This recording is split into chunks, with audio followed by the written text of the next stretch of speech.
Hey,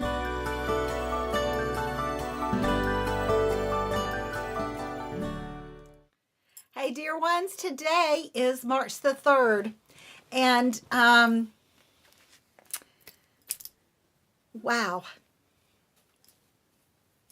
Looking at our lesson, the beginning part of our reading today is one of those, I didn't even know where to start in our lesson. I really didn't.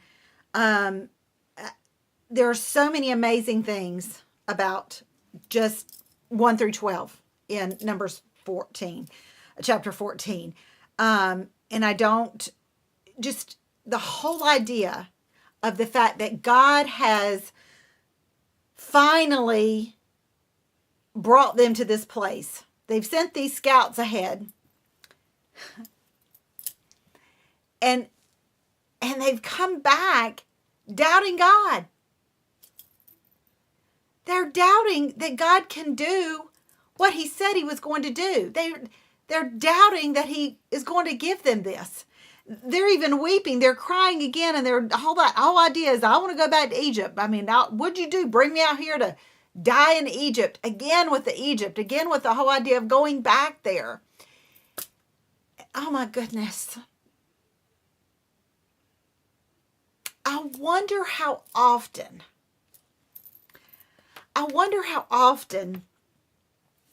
I have been right on the verge of a place of promise with God. And I said, oh my gosh, Lord, that's too hard. I can't do that. My funds are limited. My resources are limited. It kind of goes back to yesterday's lesson. I think it was yesterday where we're talking the power of the hand of God. I tell him, your hand's too short for this one, God. I can't get there. There's no way. It's too scary over there. I wonder, and this is just hitting me as I'm teaching, which often as I start teaching, the Spirit just starts working in my heart. This is one of these things that I wasn't expecting to bring up, is how many times have we been to the edge of the promised land and told God it's too hard? Can't do it. There are giants over there. I can't. How many of us are wandering around in a wilderness place because we've shortened the hand of God?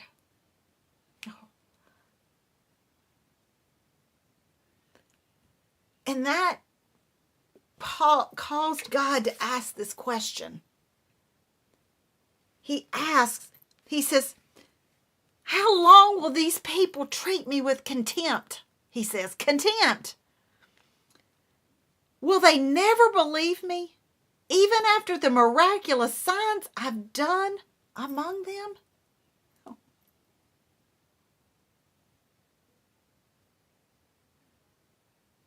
Honestly, my breath is being taken away right this second.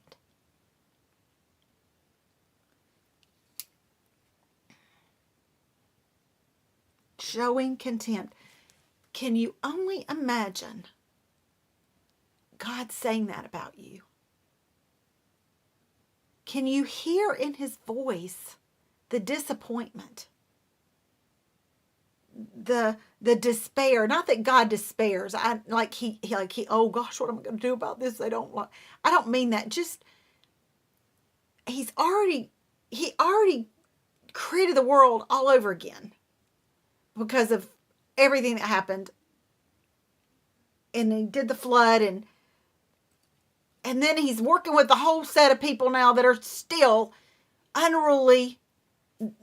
They're rebelling against him, is what is how it's worded in verse 9. Moses and Aaron fall before them. Can you imagine the biggest leaders, the leaders of their nation, falling before them, face on the ground, right?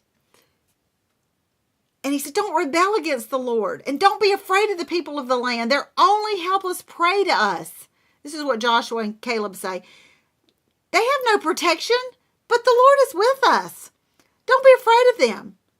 Then the whole community started talking about stoning these two boys, these two men, young men. And God says, how long? You know, a lot of times we ask God, how long? How long is this going to last? When are you going to get me out of here? How long do I have to sit here? How long do I have to put up with this? Has God ever asked you, how long are you going to be like this, Wendy? How long are we going to do this thing? How long are you going to walk around in this desert, in this wilderness? It's right there. How long are we going to do this?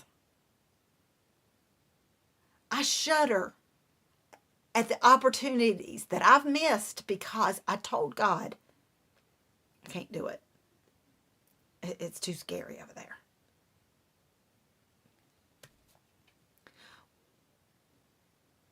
The word contempt here in the Hebrew means to provoke anger and incite action. Oh, he had action all right, didn't he? He was angry and he acted on it. Fine. Y'all just stay right out here where you are. Fine. He never left them, and he always protected them, but he left them right where they wanted to be. And they missed. They missed it. When we show contempt for God, we drive him away, we silence his voice, and we invite his discipline. When we rebel against him, we are showing contempt for him when we rebel against him. And we are silencing him in our hearts. We're silencing the Spirit's work. We're silencing God's voice through the Spirit.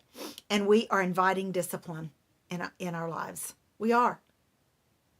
However, when we surrender, we are pulling God close to us.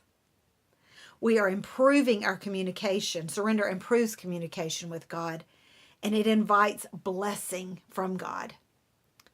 Obedience is a bridge to blessing. And when I say blessing, please hear me. I am not a prosperity gospel believer. I'm not here to say you obey this and God's going to give you a new house, new car, new job. You're going to be in financial freedom. You're going to have whatever, fill in the blank. The world tells you you need to be great. That's not what I'm saying at all. If the blessing is just the daily provision, if the blessing is just experiencing him, then the bridge was worth crossing. If the blessing is reading this word every day and getting a nugget of truth that you can just take into the marrow of your being to help you advance each day in your walk with the Lord, then the bridge was worth crossing. That's the kind of blessing I'm talking about. The lavished love that he blesses on 1,000 generations for those who believe. He talks about in Exodus 20. That lavished love. For those who believe, obedience is a bridge to blessing. And obedience is just a synonym for surrender. Let's evaluate today. Let's spend some time. God, why am I stuck on the other side of this bridge? You remember the old Three Billy Goats Gruff fairy tale? Or not a fairy tale. Wasn't a Grimm. Anyways, Three Billy Goats Gruff. You keep going over and there's these billy goats there's this troll underneath there. They won't cross the bridge because of the troll. So we're missing out. We're missing out. So let's ask God, show me. Let's be brave enough and bold enough to ask God, show me where I have contempt for you. And it might be a painful question to ask because the answer may be really painful.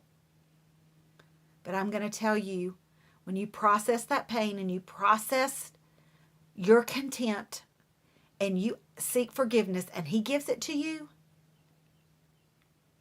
You're going to be walking over that bridge to blessing. And it's going to be like greater than you ever imagined. See you next time on Read Through the Word.